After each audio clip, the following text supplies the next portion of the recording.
The fake game makes real money. That impossible puzzle you saw in an ad, the one where someone failed so badly you wanted to grab the screen, may barely exist inside the app. Sometimes it appears as a tiny minigame. Sometimes it is buried after dozens of levels. Sometimes the real product is a completely different match 3 loop wearing a costume. But the lie is not a mistake. It is the business model. It is a financial machine built to measure your impatience, your curiosity, and your willingness to fix someone else's failure. If the fake version earns more clicks than the honest version, the fake version wins the budget. Then algorithms repeat it until your feed becomes a casino of unfinished disasters. And the scariest part is not that companies lie. It is that the numbers reward them. By the end of 2025, mobile gaming had become an $81.8 billion industry. That nearly matched the $85.6 billion earned by every other app category combined. That tells you where attention really went. Mobile games are not built like console adventures. They are designed for bus rides, waiting rooms, coffee lines, and empty moments between real decisions. A level lasts seconds. A reward flashes instantly. A purchase button waits quietly nearby. Because the most valuable part of many mobile games is not always the game itself. It is the advertising system wrapped around it. Every tap, install, pause, and return signal teaches the machine what might work on you next. The ad is not just selling entertainment. It is testing which emotional lever opens your wallet. And the experiment never asks permission. Mobile gaming's modern era began in the late 2000s and early 2010s, when smartphones and app stores became normal. Phone games were mostly built-in distractions like Snake. Then suddenly, full games could be downloaded in seconds. The first price shock was tiny. Many early hits cost just $0.99, which made gaming feel almost free compared with console titles. Millions clicked because the risk felt smaller than a snack. That price changed behavior.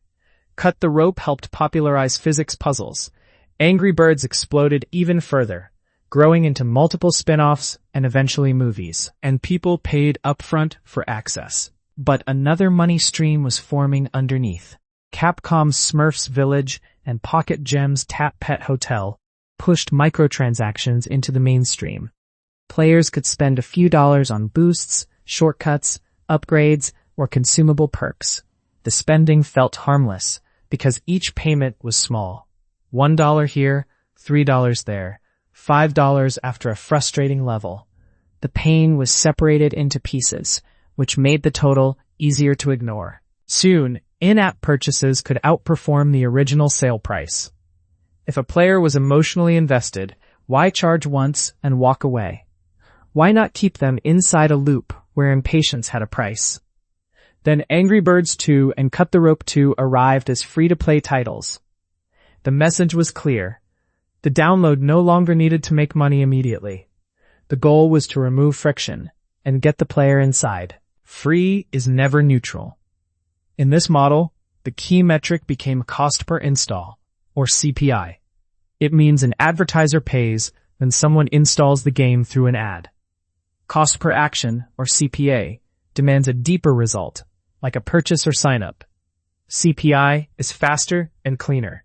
The install itself becomes the payday. That changes the incentive from showing the actual game to selling the most clickable fantasy. And fantasy converts. The most powerful mobile game ad often begins with failure. A character freezes in a snowstorm. A house collapses. A pin puzzle releases lava instead of treasure. A helpless person needs one correct decision, and the visible player makes the dumbest possible move. That stupidity is engineered. The logic connects to the Zygarnik effect, named after Soviet psychologist Bluma Zygarnik. She noticed a strange pattern in a restaurant. A waiter remembered unfinished orders far better than completed ones. Her later experiments supported the idea that incomplete tasks stay active in the mind longer than finished ones. The unfinished thing keeps itching. It wants closure. That effect can be useful. Schools have used the idea to support short breaks during intense lessons because interruption can help memory retention. Software designers use progress bars and onboarding checklists for the same reason. Then, advertising weaponized it. Mobile ads show broken situations because your brain wants to repair them. The failure feels obvious. You think, I could solve that. That tiny burst of confidence becomes a click. The ad is not asking whether you like the game. It is asking whether you can tolerate watching someone fail at something simple. Most people cannot. By 2020, free-to-play had taken over much of the mobile market, and almost every major game app included microtransactions. At the same time, social platforms filled with ads showing gameplay users could not find after downloading. Comment sections became warning signs.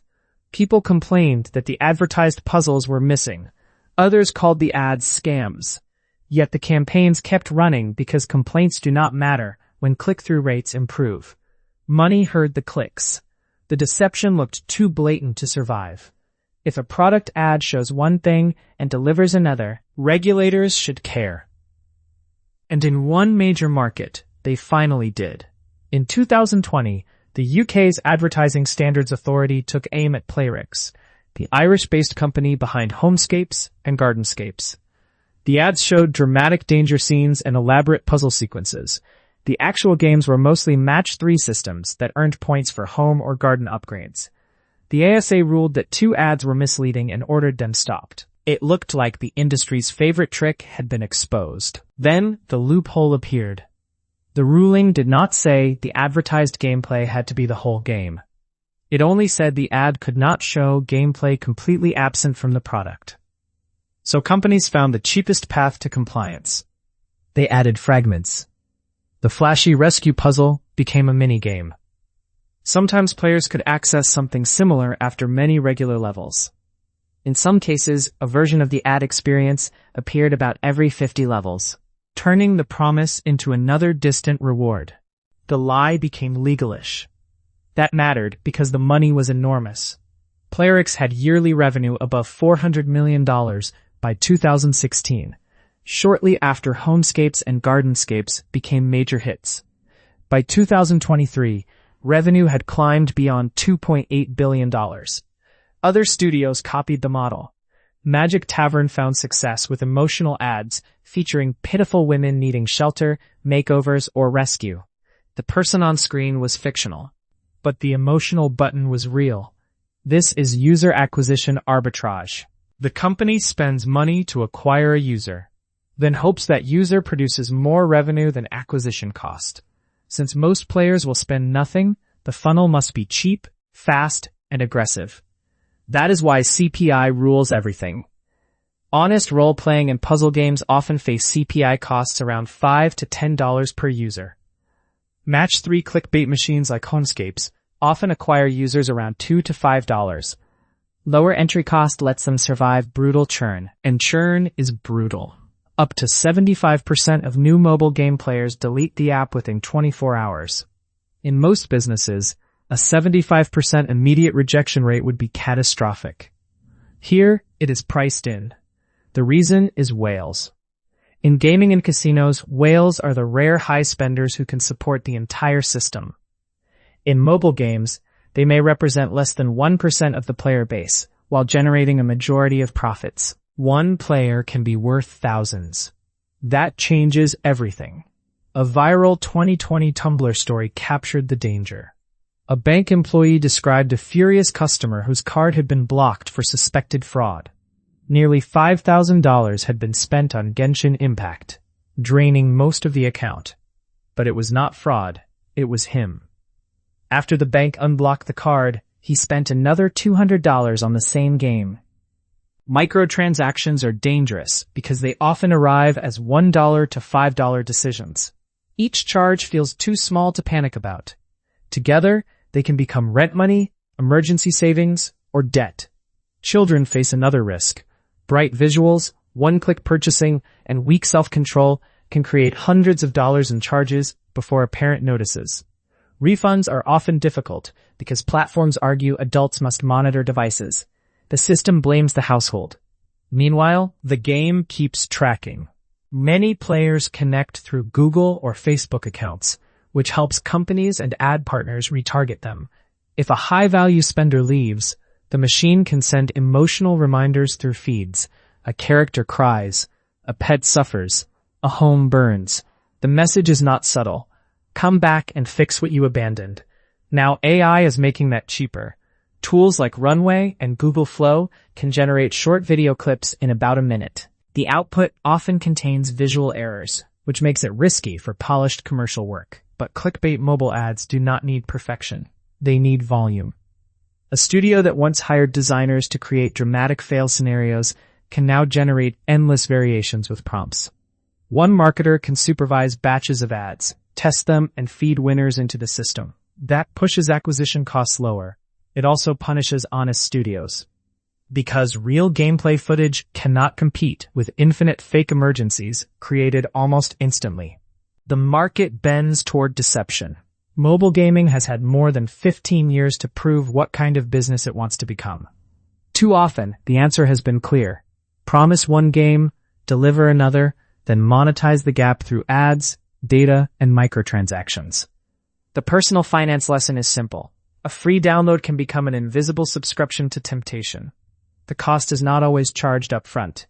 Sometimes it arrives as time, attention, data, impulse spending, or a child's accidental purchase.